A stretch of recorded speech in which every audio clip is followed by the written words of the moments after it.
Hello everyone, एक बार फिर से आप सभी का इस वीडियो सीरीज़ में बहुत बहुत स्वागत है। मार्केट आप देख रहे हो, जो हम लोग ने लास्ट वीक बात की थी कि एक बाउंस आने वाला है, शॉर्ट सेल इसीलिए नहीं करना है, भले ही हमारे लेवल ब्रेक कर गए हों। और आपने देखा कितनी शानदार तरीके से बाउंस आती हमें नज़र आई। हो सकता है कुछ लोग को उसमें डाउट हो कि इंडेक्स तो वापस वहीं आ गया जहां से चला था, लेकिन उसमें बहुत सारी बातें हैं जो समझनी ज़रूरी हैं। उन सभी चीज़ों के बारे में भी आज बात करेंगे। और सबसे बड़ी बात कि यहाँ से मार्केट में अब क्या होता नज़र आ रहा है, क्या संभावनाएं बन रही हैं, किन चीज़ों की संभावना बढ़ गई है, उन सभी चीज़ों की भी बात करेंगे। तो बिना टाइम वेस्ट किए शुरू करते हैं आज का वीकली मार्केट सिनेरियो नंबर 115। चलिए सबसे पहले बात कर लेते हैं निफ्टी की। क्या बात करते आ रहे हैं इसमें कि इसने जो हमारे लेवल को ब्रेक किया है 16,600 और 300 के आसपास, अब इससे पूरी तरीके से दूर रहना है, क्योंकि जो फॉल हम एक्सपेक्ट कर रहे थे उससे ज़्यादा वो एक्सटेंड करता नज़र आ रहा है। हमें इससे दूर रहना चाहिए, क्योंकि इसमें नीचे की ओर 15,000 14,000 लेवल तक के भी फॉल देखने को मिल सकते हैं। उसके लिए ये पूरा विंडो ओपन हो गया है। लेकिन हमने ये बात की थी कि विंडो ज़रूर ओपन हुई है, मगर जिस तरह का ये सिनेरियो दिखा रहा है, जिस तरह से ये काम करता नज़र आ रहा है, और बाकी पूरी ब्रॉडर मार्केट जो हमें शो कर रही थी, हम ये बात करते आ रहे हैं कि ये शायद नीचे ना जा सके। जिस चीज़ का एक्सटेंशन इसने किया है वो शायद प्राइस में फॉल ना आए, और उसकी जगह हो सकता है ये टाइम यहाँ कहीं या ऊपर बिता ले। दोस्तों, चार्ट वाइज लास्ट वीक से इस वीक कोई बड़ा चेंज नहीं है। ज़रूर इसमें 15,000 14,000 और सारे लेवल जाने का पूरा पोटेंशियल है, उसको हम डिनाई नहीं कर सकते। लेकिन अभी भी चार्ट्स में आप देख पा रहे हो पुराने लो के आसपास काम कर रहा है, और जैसा ये काम कर रहा है वो बिल्कुल एक तरीका मुझे शो कर रहा है कि ये नया लो लगाने चाहे अगर, तो ये बिल्कुल लगा सकता है, लेकिन इसके ज़्यादा नीचे और ज़्यादा तेज़ इसको नहीं जाना चाहिए, ये याद रखिएगा। बाकी इसकी डिटेल में हम बात कंक्लूजन में करेंगे। वरना अगर आप देखते हो कि ये 15,000 की साइड बहुत तेज़ी से जा रहा है, उसके नीचे भी जा रहा है, तो फिर दोस्तों ये समझ लीजिए, जैसा मैंने आपको बता दिया है, कि फिर ये 14,000 के आसपास का एरिया बड़े आराम से दिखा सकता है। बहुत ही ध्यान से इसको देखने की ज़रूरत है। काम जैसे मैं बात करता आ रहा हूँ कि सिस्टम खुल गया है शॉर्ट सेल के लिए, बट हमें अभी कोई भी काम नहीं करना है जब तक इसमें वो क्लैरिटी ना आ जाए कि ये किस साइड करवट बदलने के मूड में है। और अब आ गए बैंक निफ्टी के चार्ट पर। दोस्तों, आप देख ही रहे हो, जो हम लोग बात करते आ रहे थे, रेंज ब्रेक हुई थी निफ्टी में, हमारे लेवल को ब्रेक किया था, तो इसको नीचे आना बनता ही था। इसमें कोई सपोर्ट चेंज नहीं था जैसा हम बात कर रहे थे, और आप देख रहे हो कि ये अभी भी निफ्टी को आउट परफॉर्म कर रहा है। जी हाँ दोस्तों, निफ्टी अपने पुराने लो के आसपास काम कर रहा है, जबकि बैंक निफ्टी वहां तक नहीं आ पाया है। ये बहुत ही अच्छा साइन है दोस्तों। और ये याद रखिएगा कि अगर जो हम सोच रहे हैं कि मार्केट में जो फॉल दिख रहा है शायद वो नहीं आएगा और हम यहाँ से अच्छा कर सकते हैं, तो फिर आप देखोगे पॉसिबिलिटी ये है कि बैंक निफ्टी यहाँ से पूरी तरीके से आउट परफॉर्म करता हुआ नजर आ सकता है निफ्टी को। यहाँ पे बैंक निफ्टी का भी बहुत अच्छा रोल है अगर पॉजिटिव साइड दोनों ही टर्न अराउंड करते हैं। वरना आप देखोगे जैसा ओवरऑल बैंक निफ्टी हमेशा से अंडर परफॉर्म करता आ रहा है निफ्टी को, वो आपको वापस से अंडर परफॉर्म करता नजर आ सकता है। ध्यान यही देना है दोस्तों कि इसमें जो 32,000 32,400 ये जो एरिया है, इसके नीचे सस्टेनेबिलिटी नहीं होनी चाहिए। अगर ऐसा करता है तो ये थोड़ी सी डेंजर जोन में चला जाएगा, और फिर इसमें क्या लो लगेंगे उसकी बात आज कर पाना बहुत मुश्किल है।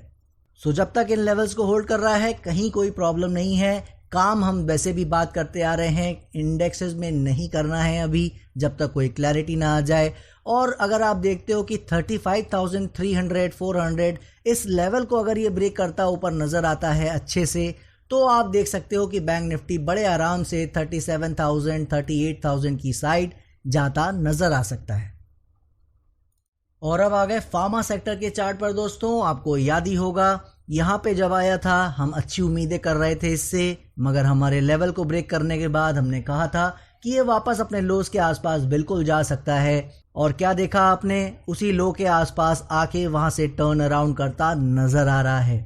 हालांकि इससे ये कोई साबित नहीं होता कि ऊपर ही चला जाएगा, कोई डबल बॉटम बन जाएगा, ऐसा हम एक्सपेक्ट नहीं कर रहे हैं, क्योंकि मार्केट में ओवरऑल अभी क्लैरिटी नहीं आई है। इसीलिए इससे भी अभी पूरी तरीके से दूर रहना है जब तक किसी तरह की क्लैरिटी ये ना दिखा दे।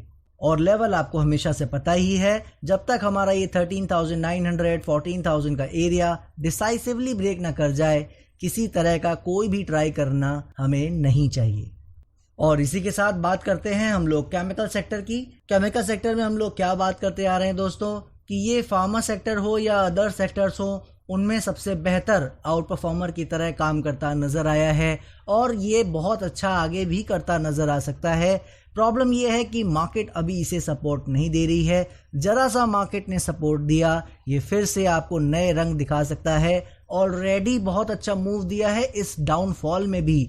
मार्केट जब गिरी हुई है लास्ट 3-4 मंथ्स में, जब से वो वॉर शुरू हुई है फैब से, तब से केमिकल सेक्टर ने पॉजिटिव रिटर्न ही दिए हैं दोस्तों। जी हाँ, पॉजिटिव रिटर्न दिए हैं, जबकि मार्केट ओवरऑल नीचे ही काम करती नजर आई है। इसीलिए केमिकल सेक्टर से हमें काफ़ी उम्मीदें हैं कि जो आउट परफॉर्मेंस इसने अभी तक दिखाई है, हमें अच्छे रिटर्न दिए हैं। आशा करता हूँ आपको भी बिल्कुल आ रहा होगा इसमें।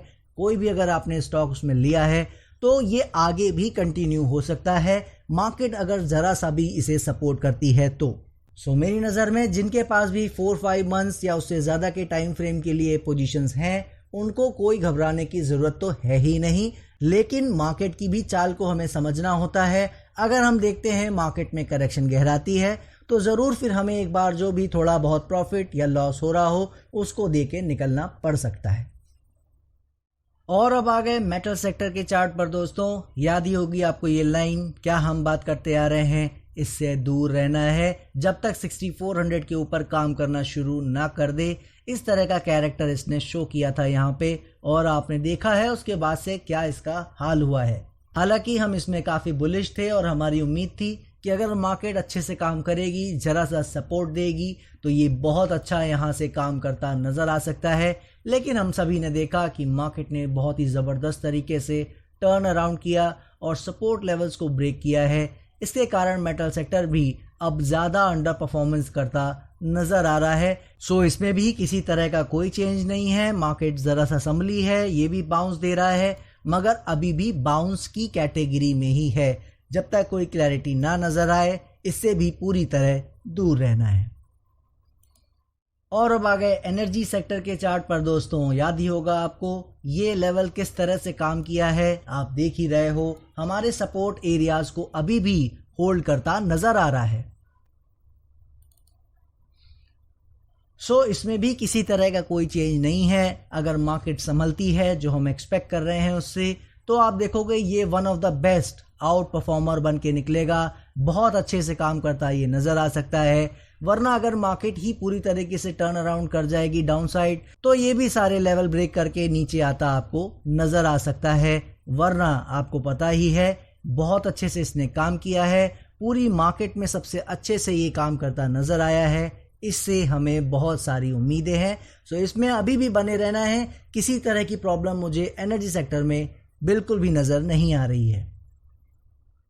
और अब आ गए आईटी सेक्टर के चार्ट पर दोस्तों। लास्ट वीक आपसे बात कर गए थे हम कि जो लेवल हम एक्सपेक्ट कर रहे थे मार्केट में आईटी से, कि अगर प्राइस में करेक्शन ये चुनता है तो फिर इन लेवल्स के आसपास, जो कि 29,300 200 के लेवल हैं, यहाँ तक बड़े आराम से आ सकता है। क्या देखा आपने कि वो टाइम वाइज करेक्शन उसने नहीं चुन के प्राइस वाइज करेक्शन को चुना है। और उस केस में आप देख रहे हो हमारे लेवल को लास्ट वीक ही ऑलमोस्ट टच कर गया था, और इस बार तो उसके नीचे भी काम करता नजर आ रहा है। अब तो ये हमारे लेवल के नीचे काम कर रहा है। इसका क्या मतलब है, क्या ये और नीचे जा रहा है?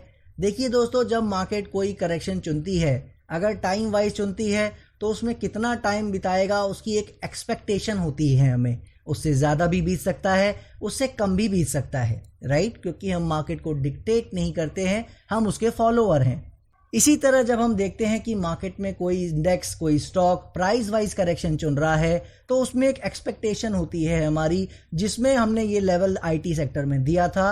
आप देख रहे हो उसको टच कर गया है, लेकिन अब ज़्यादा गिरेगा कम गिरेगा यहाँ तक ना आता, ये सारी उसकी मर्जी है, हमें तो बस फॉलो करना होता है। तो अब जो ये आज दिखा रहा है इसका एक ही मतलब है कि अगर ये इसके भी नीचे आना शुरू करता है दोस्तों, तो फिर इसमें एक लेवल है, ये आपको मैं दिखा दे रहा हूँ। ये एक एरिया है 26,500 के आसपास, 26,400 के आसपास। जी हाँ दोस्तों, ये एक लेवल और है जहाँ तक अगर ये ज़्यादा से ज़्यादा आना चाहे तो आ सकता है। याद रखिएगा ये ज़्यादा से ज़्यादा वाला कैटेगरी आ गया अब मेरी नज़र में, क्योंकि अगर ये आईटी इंडेक्स बहुत अच्छा है, इसमें ग्रोथ आगे भी है जो हम भी एक्सपेक्ट कर रहे हैं, तो वो इन एरियाज़ के नीचे फिर सस्टेन नहीं करना चाहिए। तो ज़्यादा से ज़्यादा की उम्मीद 26,400 500 के आसपास है। इसके नीचे लो लगाने जाना चाहे जा सकता है, यहाँ ना भी आना चाहे ना आ सकता है, वो उसकी मर्जी है, याद रखिएगा। बाकी जब तक इसमें कोई क्लैरिटी नहीं आती है अभी भी आईटी सेक्टर से दूर रहना है। और अब आ गए ऑटो सेक्टर के चार्ट पर दोस्तों, देख ही रहे हो आप कितना शानदार तरीके से बाउंस दिया है हमारे उन सपोर्ट के आसपास से जो पहला एरिया था। और इस खराब मार्केट में भी जब इंडेक्स अपने नए लोस के आसपास या उसके नीचे जाने की कोशिश कर रहे हैं, ऑटो सेक्टर उसके आसपास भी आता नजर नहीं आ रहा है। सो इसमें भी किसी तरह का कोई चेंज नहीं है, ये भी ऊपर बहुत अच्छा कर सकता है एनर्जी सेक्टर की तरह, इससे भी हमें काफ़ी उम्मीदें हैं। जब तक ये हमारे इन लेवल्स को जो कि 9750 10,000 के आसपास के एरियाज़ हैं इसको होल्ड कर रहा है, तब तक कहीं भी किसी प्रकार की कोई भी प्रॉब्लम ऑटो सेक्टर में नहीं है। और अब आ गए एफएमसीजी सेक्टर के चार्ट पर दोस्तों, याद ही होगा इसमें क्या बात कर गए थे हम, जो ये सपोर्ट एरिया है अगर इसको होल्ड कर ले जाता है तो इसके जो काम करने का तरीका है, जो कैरेक्टर है वो बहुत ही अच्छा है और ये यहाँ से फिर अच्छा कर सकता है, वरना ये भी फार्मा सेक्टर की तरह वापस से अंडर परफॉर्मेंस करता नजर आएगा। क्या देखा आपने, हमारे उन्हीं लेवल्स को होल्ड करते हुए बहुत ही शानदार तरीके का बाउंस देता नजर आया है। इनफैक्ट उन लेवल्स के आसपास आ गया है जिसके पास काफ़ी महीनों से नहीं पहुंच पा रहा था ये, और बहुत बढ़िया से काम कर रहा है ये। क्या मतलब है इसका, एक ही मतलब है, ये भी अब आउट परफॉर्म करने की कोशिश कर रहा है पूरी मार्केट को। सो एफएमसीजी में भी बहुत अच्छे से काम हो रहा है, लेकिन जैसा हम बात कर गए थे कि एफएमसीजी सेक्टर में सपोर्ट के आसपास कोई ट्राई करना चाहे वो अलग बात है, मगर ब्रेकआउट जब तक ये प्रॉपर ना दे दे 38,700 800 वो कैरेक्टर नजर ना आए ब्रेकआउट का, तब तक इसमें कोई फ्रेश पोजीशन के लिए ट्राई नहीं करना चाहिए, क्योंकि अभी भी ये उस डेंजर जोन से बाहर नहीं आया है। और अब आ गए पीएसयू बैंक के चार्ट पर दोस्तों, आपको याद ही होगा हम लोग बात करते आ रहे हैं, इससे भी हम लोग को energy sector, auto sector, chemical, इन सब सेक्टर्स की तरह उम्मीदें हैं और ये भी अच्छा कर सकता है, लेकिन इसको ज़्यादा इन लेवल्स के नीचे, बहुत ज़्यादा नीचे नहीं जाना चाहिए। एक लो लगाने जाना चाहे तो जा सकता है, उसकी बात हमने की थी। क्या देखा आपने, उसके नीचे लो लगाने कई बार गया है, इस वीक भी आया था मगर वापस ऊपर संभलता नज़र आ रहा है। सो इतनी बार नीचे आने का क्लियरली मतलब ये है कि जो हमारा सपोर्ट एरिया है, जो जोन के तौर पर तो बहुत अच्छे से काम कर रहा है, मगर अगर परफेक्टली देखना चाहें तो एक्चुअली में मार्केट इस एरिया को फॉलो कर रही है, तो मैं उसको रिवाइज करना ज़्यादा बेहतर समझूंगा, क्योंकि हम लोग मार्केट के फॉलोवर हैं। सो बहुत बड़ा कोई चेंज नहीं है, 2390 के आसपास का एरिया ये होल्ड कर रहा है, लेकिन अब अगर आप देखते हो इसके नीचे ज़्यादा तेज़ी से जाता नज़र आता है, तो फिर पीएसयू बैंक से हमें एक बार को पूरी तरीके से दूर हो जाना है।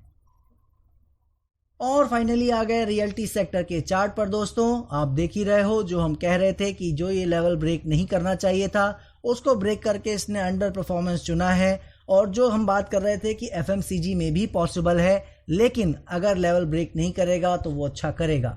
आपने देखा उसमें वो लेवल होल्ड कर रहा है, मगर रियल्टी सेक्टर में वो लेवल होल्ड नहीं कर सका और इसके कारण अंडर परफॉर्मेंस जारी है।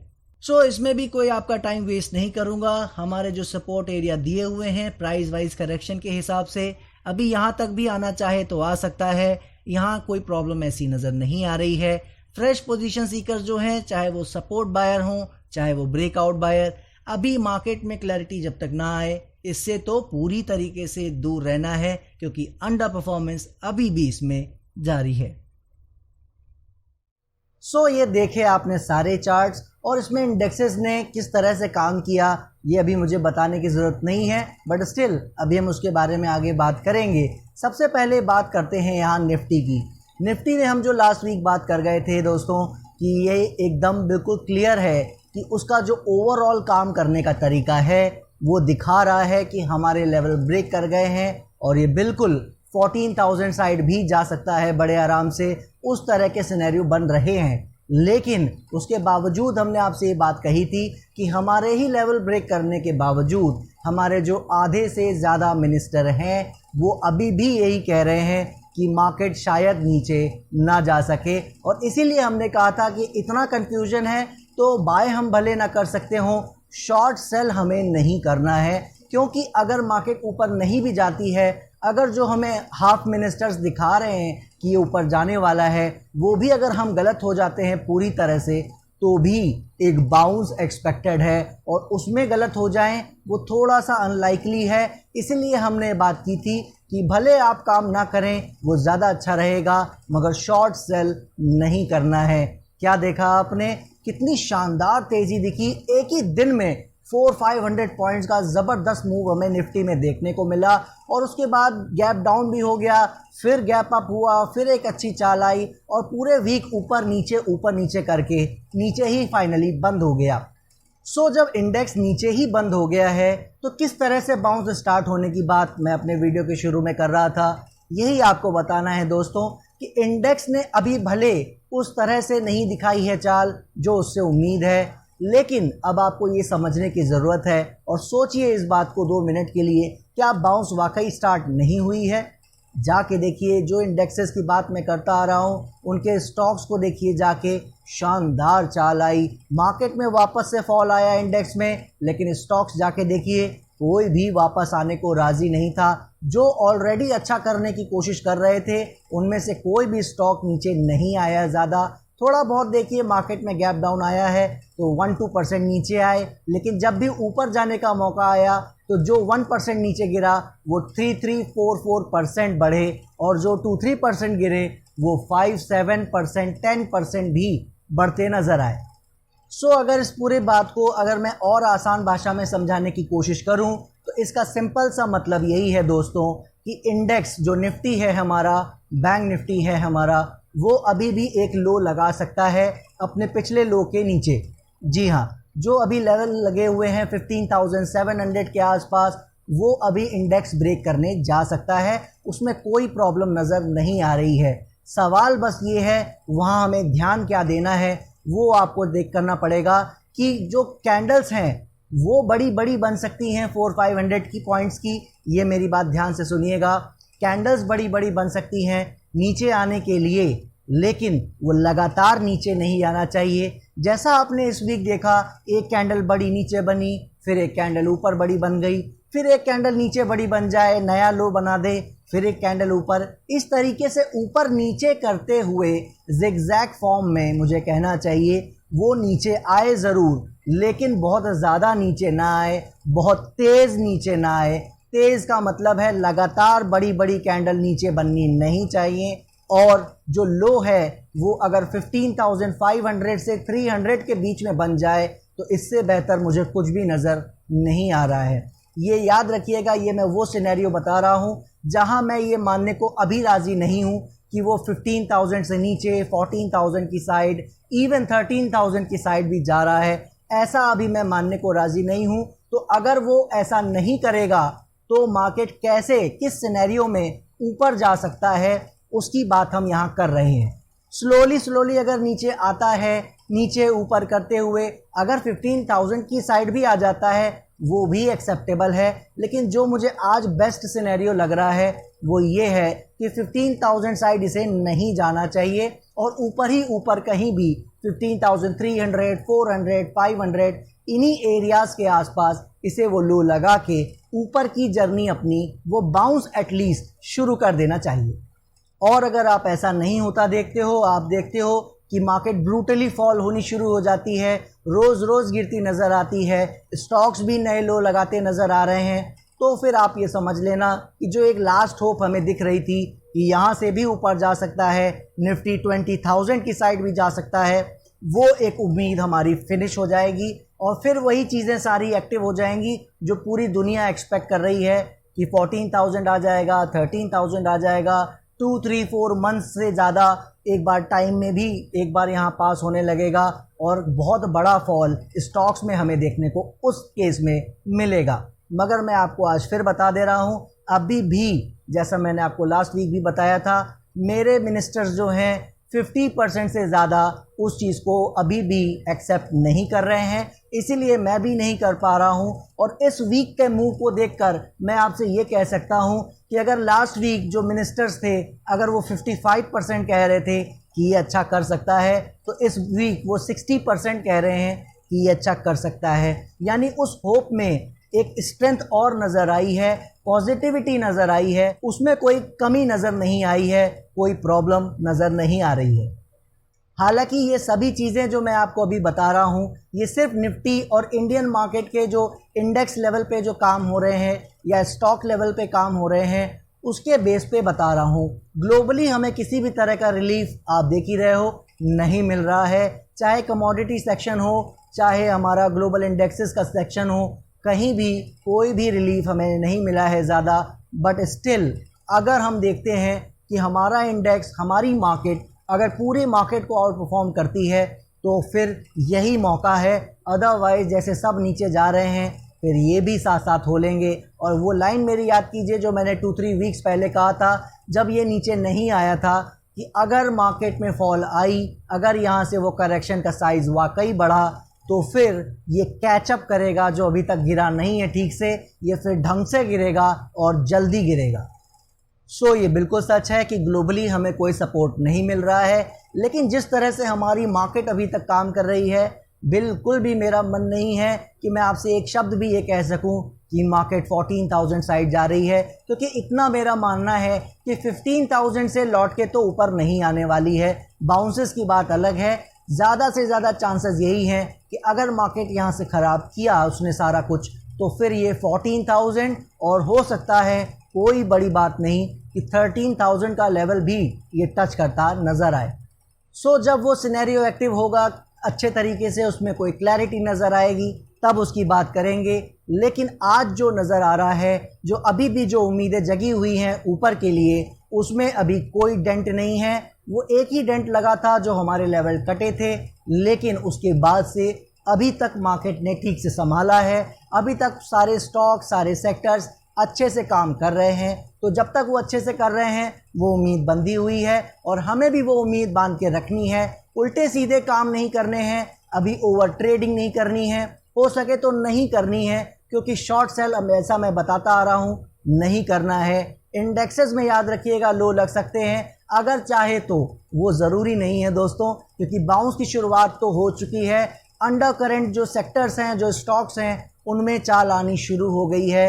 अब उसमें वापस एक बार करेक्शन आ सकती है, वो आपको नज़र आ सकता है कि इंडेक्स नया लो लगाएं मगर स्टॉक्स नया लो ना लगाएं, वो होता रहेगा।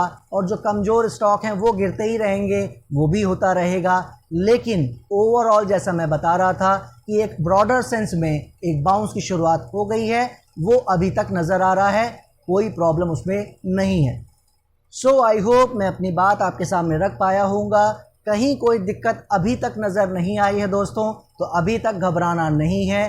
कोई कैसी बातें कर रहा हो, कैसी न्यूज़ आ रही हो, अभी उन चीज़ों को निगलेक्ट कर दें, क्योंकि हर तरफ नेगेटिविटी ही है, कहीं कुछ भी पॉजिटिविटी नज़र नहीं आ रही है। तो एक बार उसको हम डिनाई करें, प्राइस को देखें, भाव को देखें, उसके कैरेक्टर को देखें, उसमें अगर कोई गड़बड़ होती है तब हमें मानना है। और फिर हम यहाँ बात करेंगे कि शॉर्ट सेल हम कैसे कर सकते हैं, कहाँ कहाँ कर सकते हैं, उन सारी चीज़ों की बात यहाँ ज़रूर करेंगे। लेकिन जब तक उसकी क्लैरिटी नहीं है, अभी भी हमारी उम्मीद बंधी हुई है कि यहाँ से भी 20,000 प्लस के जो हमारे टारगेट थे वो अभी भी आते नज़र आ सकते हैं आने वाले कुछ महीनों में। सो अगर इंडेक्स नया लो लगाए तो घबराना नहीं है। हाँ, बस उसमें यही देखना है, ध्यान रखना है कि जल्दी जल्दी और बड़े बड़े फॉल नीचे की ओर लगातार देखने को नहीं मिलने चाहिए, यही ध्यान रखना है। ऊपर नीचे करते हुए जिगजैग फॉर्म में आता है, कोई प्रॉब्लम नहीं है, कोई भी लेवल टच करता है नीचे धीरे से आते हुए, कोई प्रॉब्लम नहीं है। वहाँ उसके बाद क्या होगा वो मैटर करता है दोस्तों। तो वो जल्दी ही समय आने वाला है, हमें जल्दी ही आने वाले कुछ सेशंस में पता लग जाएगा कि ये क्या चाह रहा है। एक बाउंस जो कम से कम एक्सपेक्टेड है, उसकी शुरुआत जो नज़र आ रही है, अगर वो कंटिन्यू होती है तो भी आप समझ सकते हो कि आप शॉर्ट सेल नहीं कर सकते, भले आप इस बाउंस का फ़ायदा बाय करके उठाएं या ना उठाएं। दीजिए मुझे इजाज़त। बस यही आशा करता हूँ कि मेरा वीडियो, हमारी ये वीडियो सीरीज़ आपको पसंद आ रही होगी। पसंद आ रही है तो प्लीज़ इसे लाइक कीजिए, दूसरों से शेयर करना मत भूलिएगा, वरना ये फैमिली जो पहले थी आज भी वैसी ही रह जाएगी। ऐसे ये नहीं ग्रो कर सकता है, और अगर ये ग्रो नहीं करेगा तो हमें वो कॉन्फिडेंस नहीं मिलेगा कि हम इसको किस तरह से और कंटिन्यू कर सकें, किस तरह से और नई सीरीज़ को स्टार्ट कर सकें। वो सारी चीज़ें हम कर पाने में फिर असमर्थ रहेंगे। तो आपके सपोर्ट की बहुत ज़रूरत है। प्लीज़ इसे दूसरों से शेयर कीजिए, और सब्सक्राइब का बटन अगर आप अभी भी दबाना भूल गए हैं, प्लीज़ उसको दबाना मत भूलिएगा। दीजिए मुझे इजाज़त, नेक्स्ट वीक फिर मिलेंगे। तब तक के लिए जय हिंद, जय भारत।